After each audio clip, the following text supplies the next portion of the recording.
Tonight, Constance Martin and Mark Gordon found guilty of killing their newborn baby after going on the run. A nationwide hunt was launched as the pair tried to flee social services.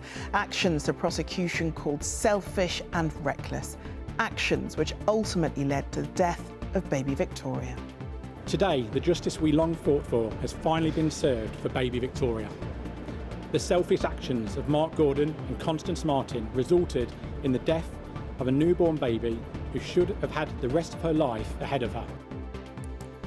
Also tonight, 4 people confirmed dead following a plane crash at Southend Airport. Greg Wallace apologises after a report into his behaviour upholds 45 allegations against him. And we have just wheelchaired across the Alps. Joining us in the studio, the friends who tell us about their world first and Alpine feat of endurance. Good evening. She should have recently celebrated her 2nd birthday.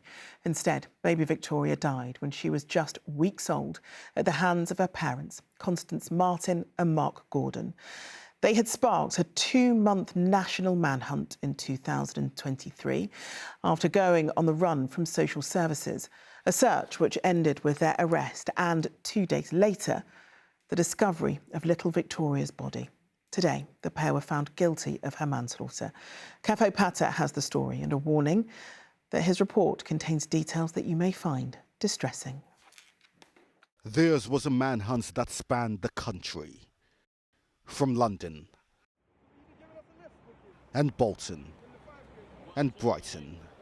Throughout, one question on everyone's minds. Where's the child, madam? Where is the child, please? Daddy Bear? For nearly 2 months, Constance Martin and Mark Gordon lived a life on the run. Alarms were first raised on the 5th of January 2023 when the couple's family car was found burning by the M61. Inside, the placenta from Martin's recent birth. Later that evening, the pair were seen entering a bus station in Bolton. Hidden underneath Martin's coat was her baby girl, Victoria, alive. Days later, they were seen in a cafe in East London, putting Victoria in a pram. It wasn't until February that year when they were arrested in Brighton, but their daughter wasn't with them. Where's the child, madam? Where is the child, please? Daddy Bear? Martin calls out to her partner. Let me eat. But Daddy Bear, aka Mark Gordon, seems more concerned about his food. Mark Gordon and Constance Martin deliberately avoided the authorities and continued to shield Victoria from us even after their arrest. This meant even the most experienced child pathologists in the country were unable to establish the cause of Victoria's death. Same as before, 3 and 3. Just work your way down the tree line.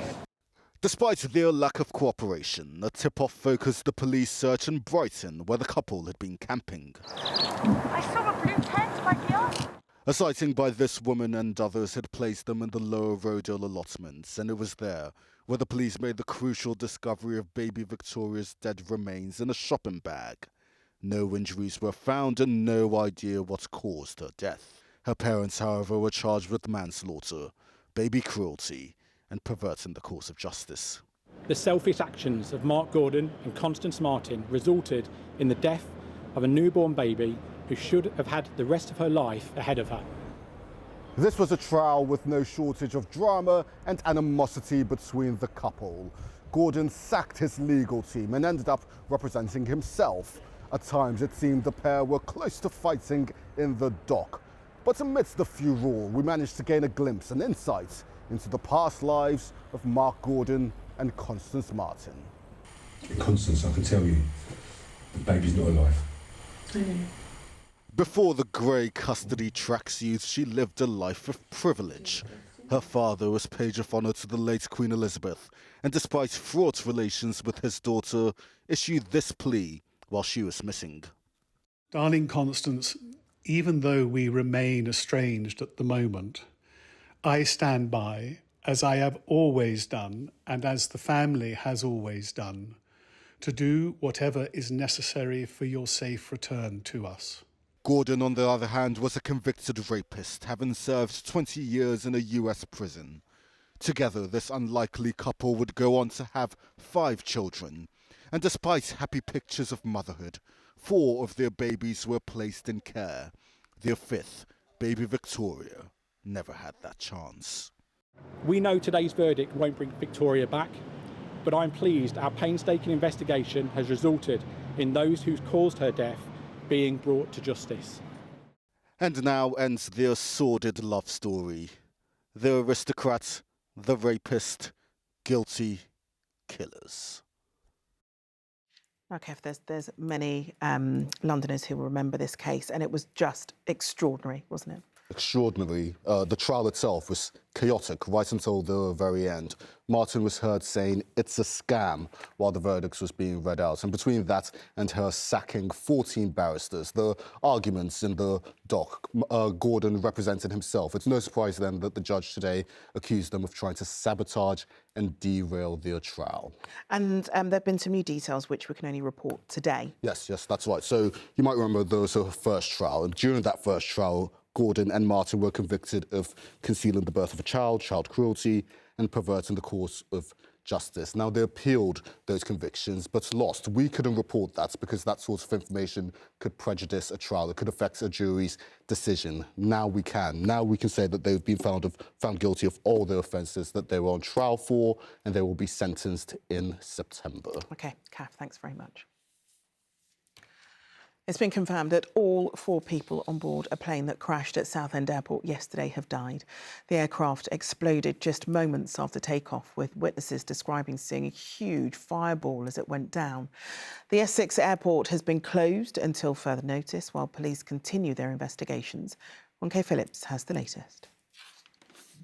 Aerial views of the remains of the plane and the surrounding charred ground show just how far the fire spread after the aircraft hit the ground and burst into flames.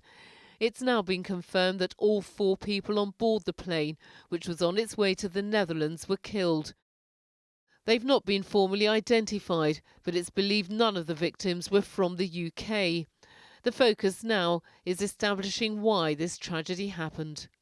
Our detectives and forensic teams are working in parallel with air accident investigators, the Royal Air Force, Essex Fire and Rescue Service and London Southend Airport to build an accurate picture of what happened. To aid our investigation, the Civil Aviation Authority has put in place a significant air exclusion zone surrounding the crash site. And air investigators revealed they've now increased the number of specialist inspectors on site to 8. The AIB team are highly qualified, and on site we currently have expertise in engineering, aircraft operations, human factors and recorded data. A huge plume of smoke could be seen billowing into the sky after the medical transportation aircraft crashed shortly after 4 o'clock yesterday afternoon. Witnesses report seeing the twin-engine airplane in an uncontrolled descent before it came down in a grassy area within the boundary of the airport. We just saw like the smoke, horrific smoke coming out, and then just saw the fire engines, because obviously they've already got the fire engines over at the airport, so then we just saw the fire engines going over there, and the smoke was really billowing out. All flights are being diverted to other destinations. The local MP says he's confident once it's safe and investigations have completed, Southend Airport will take its place back at the heart of the local community. It's a real asset to our economy, and it's a growing asset as part of our economy as well, our local economy. So let's allow the investigation to wash through, and I'm sure people will be filled with confidence to use the airport moving forward. London Southend Airport said its thoughts are with those affected. It says flights will be restarted as soon as possible. Ronke Phillips, ITV News. 3 men have been arrested in connection with the murder of Blue Stevens, who was stabbed to death in Knightsbridge on Wednesday.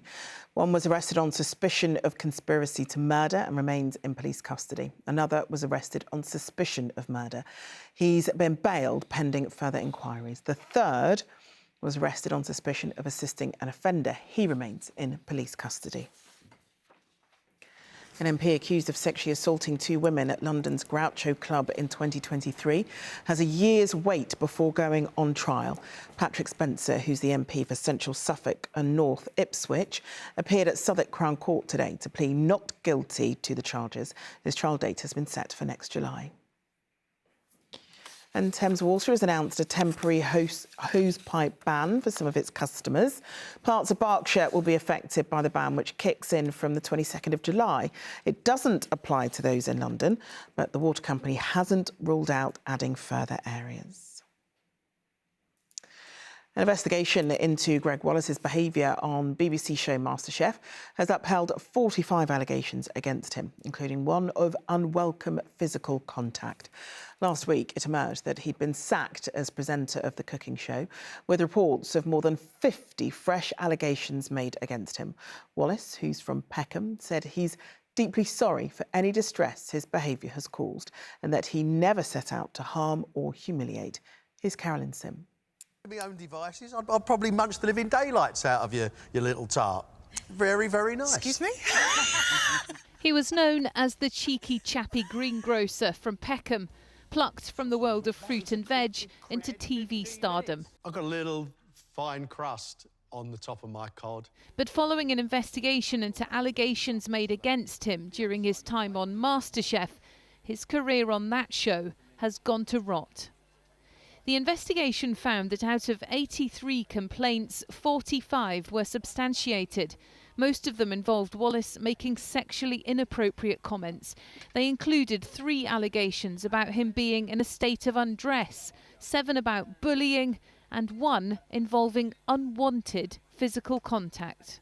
I think it's going to be a really difficult thing to come back from, just due to the scope of it and also how much it is in the media, and all the repercussions. It's not just Greg Wallace, it's not just a production company, it's not just the BBC, it's not just this year. It seems to be very extensive in lots of different ways. Wallace had always denied the claims. As people continue to come forward, he drew an angry backlash after posting these comments on social media last December. I can see the complaints coming from a handful of middle-class women of a certain age just from Celebrity MasterChef. This isn't right. When Wallace was sacked last week, he said on Instagram that he was determined not to go quietly. He attacked the BBC for failing to protect him as he was recently diagnosed with autism. Today, he showed remorse, saying, "I am deeply sorry for any distress caused. Some of my humour and language missed the mark. I never set out to harm or humiliate." But he added bitterly, "The BBC left me exposed to trial by media." Come on, get them on a plate! The BBC admitted today that opportunities were missed to address Wallace's behaviour and accepted that more could and should have been done sooner. They said a decision about whether the latest series of MasterChef will be aired is yet to be made, but that they have no plans to work with Wallace in the future. Carolyn Sim, ITV News. Still to come, peak performers. We speak to the London friends who've completed an incredible world-first trek. And back to Battersea for the Queen, but has Camilla made a new best friend? But first, almost a year on from the fire that destroyed an apartment block in Dagenham, its former residents are demanding greater transparency from the building owner and insurer. The Spectrum building was demolished after the fire last August, leaving around 100 people homeless, with many still in temporary accommodation and some left with huge financial losses. They're calling for crucial information to be made available to them to help them move on with their lives. Rax Martel reports. Recognisable at all as a building. They used to live here. Somewhere inside there is our flat, buried in the basement. And there used to be a building here. This is what remains of the Spectrum building in Dagenham, East London. In August last year, a fire took hold with more than 80 people losing their homes. You were there on the night of the fire. What do you remember of that night? It was horrible. And it wasn't until we were standing outside looking back at the building that was on fire, it's only then that you start to think about, well, we haven't got anything. I ran out with my phone, fortunately. My partner didn't have anything on her. So then you've got no belongings, you've got nothing. And just even the fact that you're watching it a year on. They used to be neighbours, now homeless. Leaseholders Sarah and James say they've been left without the necessary powers to find out information about the cause of the fire. The building's gone, it was demolished in December, but what leaseholders need now is information as to why the fire happened. But the only people with that evidence is the insurers and the landlord, but they're not giving them that information. So we want this evidence to help us look if we've got a civil claim, to see if we can recoup some of our losses. It's really frustrating they're keeping this information secret. It would cost them nothing to send it. They could send it today. We're not asking for anything that's difficult. If this continues, I think that the law should be changed. Now a group of MPs are helping, writing to the building's insurers and owners, asking for details of plans and site visits to be released. They shouldn't have to go through this, and we see time and time again from Grenfell through to this where working people are struggling to get justice, and that's how I see this. The insurers Aviva told us in a statement, throughout this process we have actively engaged with the freeholder and their representatives to ensure information is shared appropriately, balancing transparency with our legal obligations and the integrity of the ongoing investigation. We face significant losses. Sarah Williams says she's already lost £100,000 in the fire. And much like the Spectrum block that stood here, rebuilding their lives is still in ruins. Rags Martel, ITV News, Dagenham. It's been confirmed that the King will host Donald Trump at Windsor Castle in September. It's an unprecedented second state visit for the US President. He was welcomed by the late Queen for his first in 2019. And sticking with Trump, take a look at this. Here's the moment. The President stole the spotlight from Chelsea following their Club World Cup final victory over Paris Saint-Germain last night. After handing out the medals, Trump didn't leave the stage, with the players left with no option but to celebrate around him. Not awkward at all. Well, our guests tonight are also celebrating. Londoners Ben Spencer and Peter Smallthit, sorry Peter, have just become the first people to push themselves across the Alps in their wheelchairs. That's a very good way for me to kind of, make you feel comfortable. Over 18 days, through sweltering temperatures and some brutally steep climbs, they travelled more than 260 miles, the equivalent of 10 marathons from Switzerland's Lake Geneva to Italy's Lake Como. Wheelchair across the Alps, day 2. Yesterday we banged out a marathon. Today we're looking to do 50k, which is an ultra marathon. Hey Pete. Yeah. I'm starting to think we might be in Switzerland. What makes you think that? Well, wheelchair across the Alps, day 11. Yesterday we had a massive high of reaching the highest point by road on our trip. Hey! That's the Dome of the Como. That's Pete. I'm Ben, and we have just wheelchaired across the Alps. Yay! It's absolutely amazing. Just brilliant. How's the recovery been, Ben? It's been a little sticky. Yeah. But Pete played rugby on Saturday, didn't you? I do rugby on Saturday, How do you have the energy to go out the Alps and then to do rugby on a Saturday afternoon? That's unbelievable. We had Friday to recover, didn't we? When we got back, so it's all right. But neither of you are strangers to this sort of thing. You've done marathons, you do loads of sporting challenges. But why do you think you two work so well together doing this? I think we support each other, don't we? Yeah, we bounce off each other quite well, yeah. How do you know each other? Oh, good question, actually. We met through a wheelchair triathlon club run by Gary Donald a few years back, and we just kind of hit it off from there, didn't we? So, All right, well, let's talk about this track of yours, because we had some hot weather here in London, but the weather you guys were dealing with was far worse, like 40 degrees on some days. How on earth do you survive that, Ben? So we had, 35 degrees air temperature, and then with the heat loom coming up from the tarmac, it was more like 40. And, it was tough. We both have trouble regulating our temperatures. Peter can go into AD. Okay. What's AD? Autonomic dysreflexia. Basically, you've got no control whatsoever of your body, regulating your body temperature. So. God, which is difficult when you're dealing with 40 degrees, right? Yeah. And we're looking at this here. Was it just too steep when you were going up at one point? Yeah, that was, believe it or not, that was like a 35-degree incline. Wow. Yeah, it was absolutely bonkers. That was, yeah. So whose idea was it? Guilty. Ben, I had a feeling it would be you. I had a feeling it'd be you. So why this? Because you've beaten records here. Yeah. You were the first to do this, or I believe you were the first to walk over the line. Which one of you walked over the line first? I sneaked it up on Pete, didn't I? I played a little trick on him. So why? Why did you want to become the first? We wanted to show what people in wheelchairs can do, and we're always trying to get out there. We're always trying to push the limits, and we're always trying to do something so that we can raise awareness of ataxia, and that's why we did it. And that's why I want to get to it, talking about ataxia, because essentially that's what this is all about, raising money and also raising awareness. I think it's only about 12,500 people in the UK who have it. So by doing this, more people know about it, right? That's right, and it means that the charity get more awareness. They're a fantastic charity. They look after people with ataxia up and down the country. You know, there isn't a lot of support for rare disease, and they go out there every single day for us, care for us, do research, and are fighting for a cure. Yeah. Now, there are lots of buddies that could go on holidays together and not survive. Relationships can break up with all that intensity. But you guys have survived and no doubt going to do something again. Have you said what you're going to do? We've got a few things in the pipeline. Can you give us a little... I won't mention Canada, will I? No. What are you going to be doing in Canada? Yeah, well, it's a wide enough country. Do you think you'll go from one end to the other? Well, we might. You never know. You never know. Tell you what, if you do that, you have to promise to come back in and tell me all about it. Do you promise? Anything for you, Charlotte. Oh, Ben, I knew I liked you.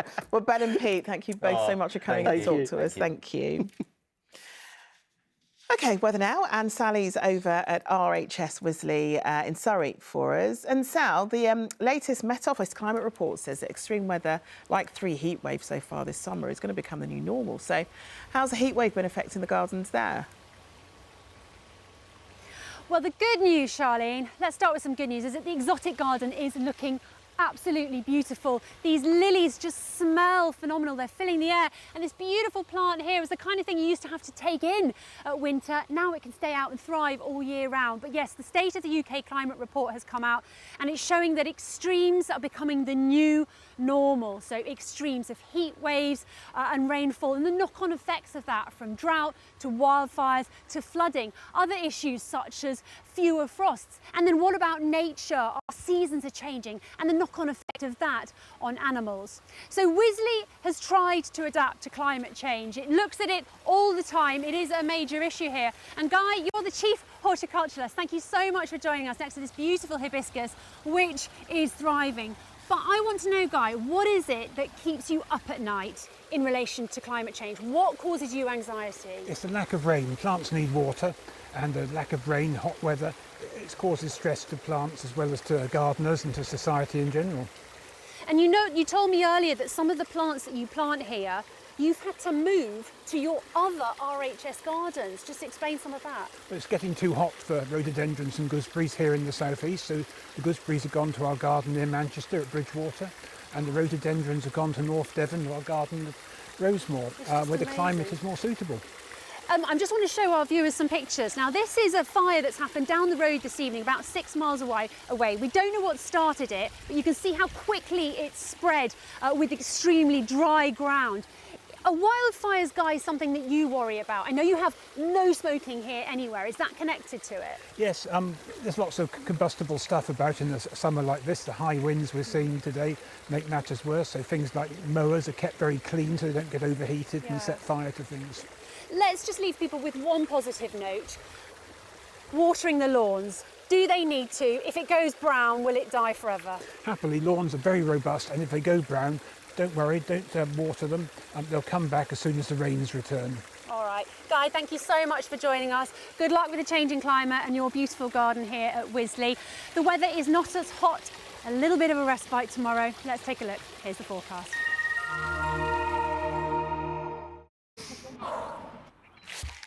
Come rain or shine, Octopus Energy sponsors ITV London weekday weather. Hello again. I hope you had a lovely day. We're going to notice a slight change of feel in our weather tomorrow. It's going to be fresher and there's some rain moving through as well. But then from Wednesday through the end of the working week, the temperatures start to recover by day and by night, but not as warm as it has been of late. Let's take a look at the details. Starting off with tonight, a really lovely evening, lots of clear skies. They're going to stay with us right through the night, and those temperatures dropping down a bit further, so more comfortable for sleeping, a chance to get our homes that little bit cooler compared to what we've had of late.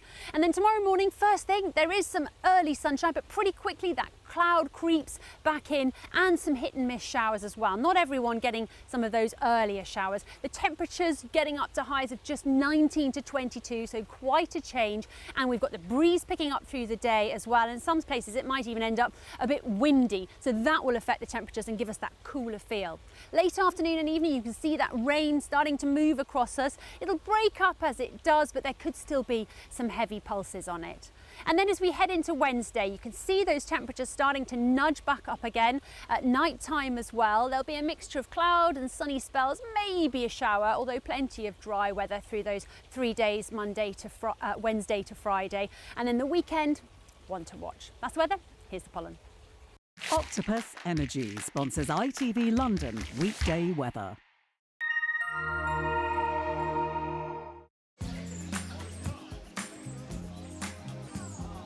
Making the most of summer. Piri sponsors ITV pollen count. The respite in the weather is matched by a little respite in the pollen as well. Moderate to low levels over the next few days as the temperatures just come down a bit and some of that rain washes out the air. That's it from us all here at Wisley. Have a super evening. Cheerio. Finally, the Queen was left smitten by a tiny puppy earlier while opening a new garden at Battersea Dogs and Cats Home. Camilla declared she would have rehomed 7-week-old Dipsy if he hadn't found an owner. The new garden has been designed especially for dogs by TV gardener Monty Dom. The Queen told guests, including broadcaster Amanda Holden, she'd followed the process very closely. Queen Camilla is nuts about dogs as well. She has rescues for Battersea herself and she's passionate about it. I've always really admired her. She's very sort of ad hoc and informal, and I think for a charity like Battersea, that's perfect because dogs are very spontaneous. You never know what's going to happen. Indeed. Right, that's it from us. The evening news is next with Mary, but from all of us, enjoy the rest of your evening. Bye-bye.